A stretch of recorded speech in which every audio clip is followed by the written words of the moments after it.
Eu hoje queria fazer um comentário completamente diferente daqueles que eu tenho feito recentemente. Na verdade, um pequeno depoimento sobre um aspecto da minha trajetória profissional, da minha relação com os meios de comunicação no Brasil, em particular com a TV Globo. Eu nunca falei disso em público, em parte por cautela, em parte por uma certa vergonha, mas eu acho que agora o tempo passou, muita gente envolvida até já morreu e vale a pena contar porque essa relação minha com os meios de comunicação talvez seja ilustrativa da forma como funcionavam, até possivelmente ainda funcionam as coisas no nosso país. Deixa eu dizer que eu, muito jovem, assim, com 24, 25 anos, me destaquei no debate público brasileiro, tinha uma presença forte nos meios de comunicação, nas televisões, inclusive na Rede Globo, na TV Globo, que era de longe a mais importante, ainda é, dos meios de comunicação no Brasil. E isso não porque eu fosse assim especialmente importante como economista, mas porque eu sempre tive uma certa facilidade de me comunicar. E isso funcionava bem na televisão e os meios de comunicação me aceitavam bem. Passaram-se os anos, eu fui para Brasília, trabalhei como secretário de Assuntos Econômicos na CEPLAN, com o Sayad, depois como assessor para assuntos de dívida externa com Dilson Funaro, isso no governo Sarney, entre 85 e 87. Quando o Funaro saiu do governo, eu voltei para a Fundação Getúlio Vargas, primeiro no Rio, depois em São Paulo. E aí que eu chego no ponto. No final dos anos 80, a partir daí, início dos anos 90, eu comecei a notar que eu já não mais aparecia na TV Globo, que era, volto a dizer, de longe a mais importante dos canais de comunicação no Brasil. Até os jornalistas vinham, me entrevistavam com uma certa frequência, mas nunca ia ao ar. Vinham, gravavam, eu dava a entrevista que eles queriam, mas a matéria não ia para o ar. Uma vez, por exemplo, o Joelmir Betting, que era um jornalista muito importante na época, me telefonou, marcou de mandar uma equipe, combinou vários temas para fazer uma longa entrevista. Eu concordei, pensei, acho que agora o problema está superado. Se o Joelmir Betting, que é tão importante, está me ligando, acho que o problema não existe mais. Mas não. A entrevista foi gravada e não foi ao ar. O Joelmir Betting mandou me dizer depois que tinha havido um problema técnico e que não tinha havido a oportunidade de veicular a entrevista feita comigo. Tudo aquilo era muito estranho. Com o passar dos anos eu comecei a imaginar que havia alguma coisa por trás. Aí nessa época topei, por acaso, com uma entrevista do Brizola, do Leonel Brizola, num canal de televisão, em que ele dizia que ele tinha sido proibido de aparecer na Globo. Que havia lá um jornalista, Evandro Carlos de Andrade, ex-partidão, ex-comunista, que tinha mandado ele para a Sibéria e que ele estava totalmente proibido de aparecer em qualquer canal da Rede Globo. Aí que uma luz veio, me deu conta de que eu também estava, sem saber, na Sibéria. Numa lista encabeçada, evidentemente, por Leonel Brizola. Por quê? Eu estava um pouco na posição daquele personagem do Kafka, naquele romance O Processo, Joseph K., que sofria uma acusação, um processo, não sabia bem por quê. No meu caso, diferentemente do Joseph K., eu podia conjecturar.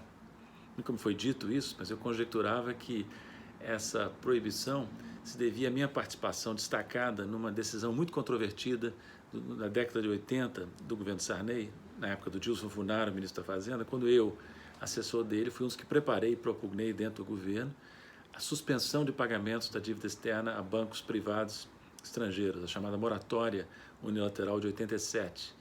Eu não só participei e atuei nisso, como defendi publicamente a decisão. Inclusive publiquei um livro a respeito, depois de sair do governo, um livro que eu gosto muito, A Moratória e a Crise Internacional Brasileira, publicado em 88, em que eu explicava e defendia essa decisão. Eu sempre pautei, certo ou errado, por uma advertência irônica do Nietzsche, que dizia que nós não devemos abandonar nossos atos à própria sorte. Então eu insisti, e ainda insisto em dizer que aquela decisão, embora controvertida, foi correta nas circunstâncias da época. Isso aparentemente não me era perdoado, a única conjectura plausível que eu podia fazer. Eu não me sentia confortável com aquela situação, devo dizer a vocês, eu tinha até uma certa vergonha de estar assim, sendo tratado como uma espécie de pária pelo principal canal de televisão do Brasil. Eu não falava muito a respeito com ninguém. Quando eu, anos depois, me aproximei do Lula e do PT na campanha de 1994, eu nem comentava isso com o Lula, Tanto mais que eu notava que o Lula tinha esperanças, vamos dizer assim, esperanças ilusórias, em retrospecto podemos dizer, de que ele seria aceito de alguma forma numa relação de longo prazo com o sistema Globo, né? Então eu ficava discreto, não falava no assunto.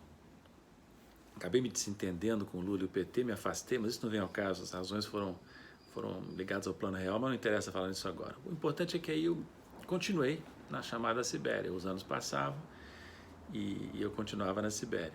Nessa época eu morava já em São Paulo, eu fiquei amigo do jornalista Alexandre Gambirasio e a mulher dele, a Lília Vitfib, que era na época muito influente na TV Globo, era âncora do Jornal Nacional e depois do Jornal da Globo. E com o passar do tempo, ficando mais amigo deles, eu resolvi contar a eles, a ela, que eu sofria essa dificuldade na TV Globo. A Lília, subestimando provavelmente o problema, me disse assim, pode deixar comigo, vamos combinar o seguinte, eu vou pegar uma declaração sua sobre um tema importante do momento, combinamos uma declaração minha, eu vou mesmo citar você no jornal, na televisão, para quebrar esse gelo. Aí combinamos e ela fez isso, de fato fez isso, foi ao ar que eu assisti. No dia seguinte a Lília me telefona. Paulinho, ela me chamava de Paulinho. Paulinho, não deu certo, foi pior. Eu disse, o que houve? Não, o Evandro me deu uma tremenda bronca e passou um e-mail, uma circular para todo o jornalismo por e-mail da Rede Globo, dizendo que você está proibido de entrevistar você e proibido de citar no ar. Bom, fiquei bastante amolado com aquilo, perplexo com aquele veto e não quero assim fazer nenhuma injustiça, talvez correndo o risco de fazer uma injustiça com alguém que certamente tinha qualidades. O Evandro tinha sido do partido, como eu disse, do Partido Comunista Brasileiro, do Partidão, tinha um passado stalinista, digamos assim. E eu sempre, ao longo da vida, verifiquei que o pior comunista é o ex-comunista, o pior stalinista é o ex-stalinista. E, aparentemente, o Evandro tinha comigo uma perseguição que eu nem sabia direito por quê, só posso conjecturar, como eu disse, com a moratória de 87. Eu nem o conhecia, não tinha nenhum atrito pessoal com ele, era uma questão aparentemente exclusivamente política. E aí fiquei naquela situação. Posteriormente, saí para jantar de novo com o Alexandre Gambirasio e com a Lília, e no jantar a Lília me disse assim, Paulinho, ela me chama de Paulinho, como eu disse, Paulinho, você precisa romper esse problema falando diretamente com o Roberto Marinho. Vá ao Rio e fale com ele, explique ao Roberto Marinho, doutor Roberto, como ela chamava, para tentar dissipar essa questão. Aí eu não gostei muito da sugestão e disse, quando eu for ao Rio, eu dou uma passada lá e procuro visitá-los. Aí ela, não, você não está entendendo o que eu estou te dizendo. Você precisa pegar um avião, marcar uma audiência com o doutor Roberto e se explicar para ele.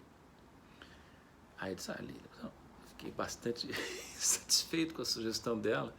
E ela, sentindo a minha resistência, disse, Paulinho, o José Serra, que estava com um problema semelhante, fez exatamente isso.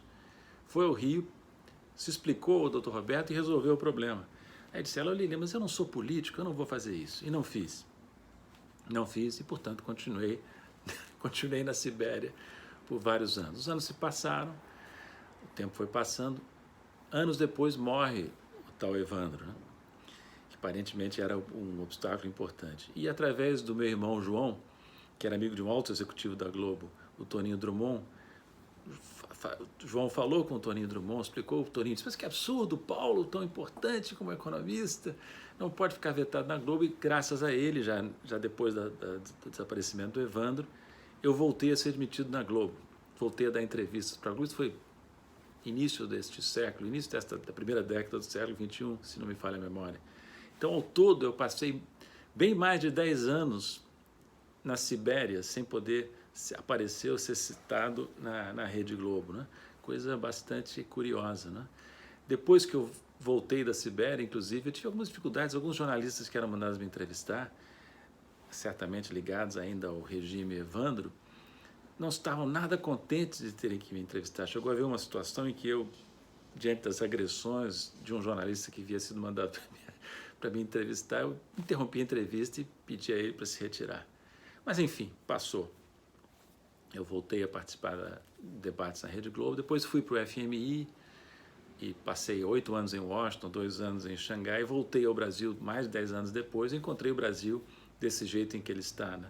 Em 2017, 2018, conflagrado, polarizado, com o debate público rompido, né? E nem posso me queixar, vou dizer a vocês, quando eu lancei meu livro O Brasil Não Cabe no Quintal de Ninguém, no ano passado, a Rede Globo cobriu o lançamento no Rio, cobriu o lançamento em São Paulo, eu dei entrevista a respeito na Globo News.